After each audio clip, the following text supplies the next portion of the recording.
मेरा पति साइड में था, एक इंसान।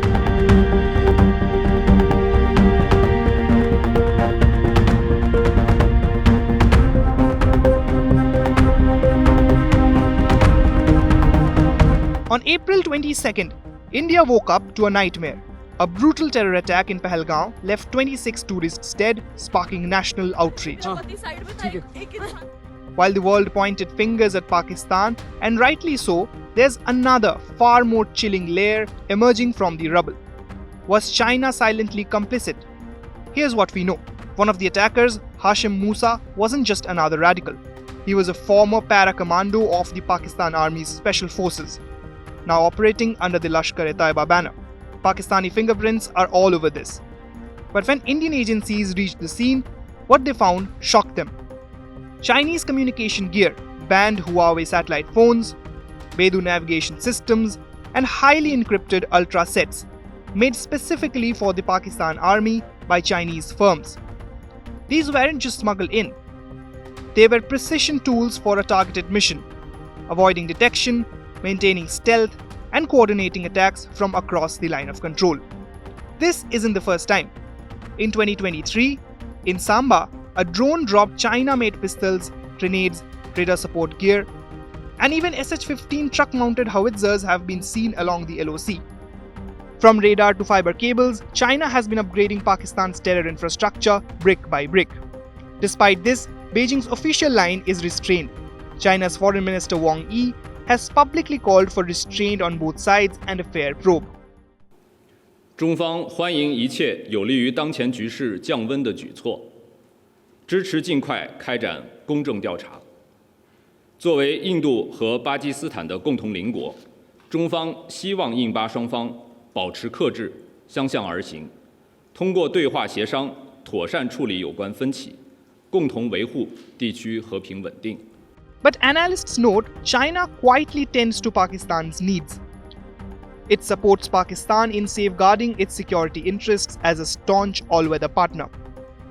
In practice, that partnership has delivered the very embattlements: bunkers, radars, encrypted comms that bolster Pakistan's ability to wage cross-border terror.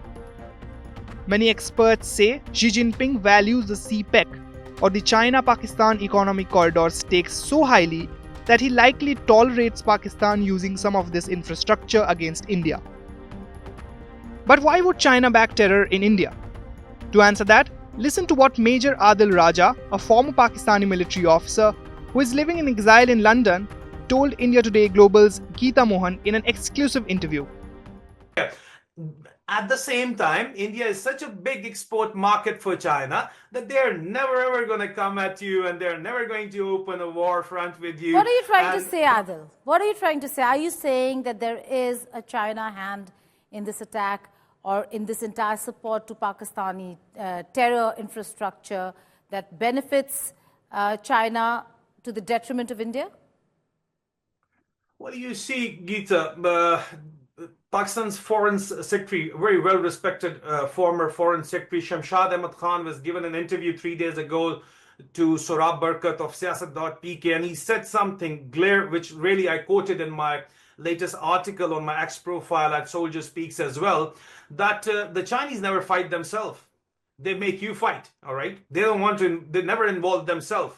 They, use proxies and there's a pattern here. Starting from Myanmar, then Sri Lanka, then Bangladesh, and mind you, Pakistan DGISI, the former DGISI, General Nadeem Anjum, has been telling Indian businessmen who came to Nawaz Sharif's wedding anniversary. It was a recent wedding anniversary of one of his grandchildren, and he was there, invited there as well, and he's been telling the Indian guests, and you can confirm it with them, that we, the ISI, have been working with the Chinese state intelligence, the MSS, for the regime change in Bangladesh. Well, you see, so there is a pattern. Pakistan has lost, a last link in this pattern.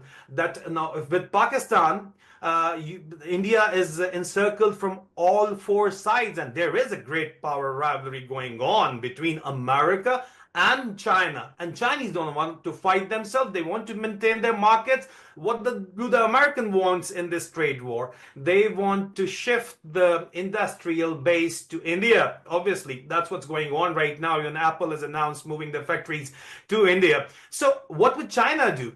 China has established an industrial base, a modern industrial base, and they have become the factory of the world.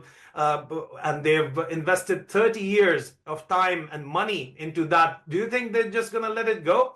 They're going to let you engage with Pakistan, and this thing will escalate. I'm telling you, this is not going to just go. Let that sink in. At a time when the US is relying on India to economically counter China, Beijing benefits from destabilizing India. And Pakistan becomes the perfect pawn. The message is clear. If India is forced to focus on internal chaos, it can't focus on becoming the next global factory. So while the US urges de-escalation and stability in Kashmir, perhaps to keep India on track as a counterweight to China, China is playing a darker game: economic containment through proxy terror. Combined with China's deep military ties to Pakistan, this raises hard questions about Beijing's indirect role.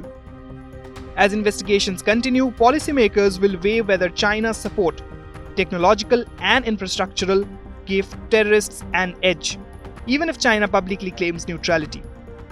The question is no longer if Pakistan was involved. It's this: did China light the match that Pakistan struck? This wasn't just an act of terror, it might also be an act of economic warfare.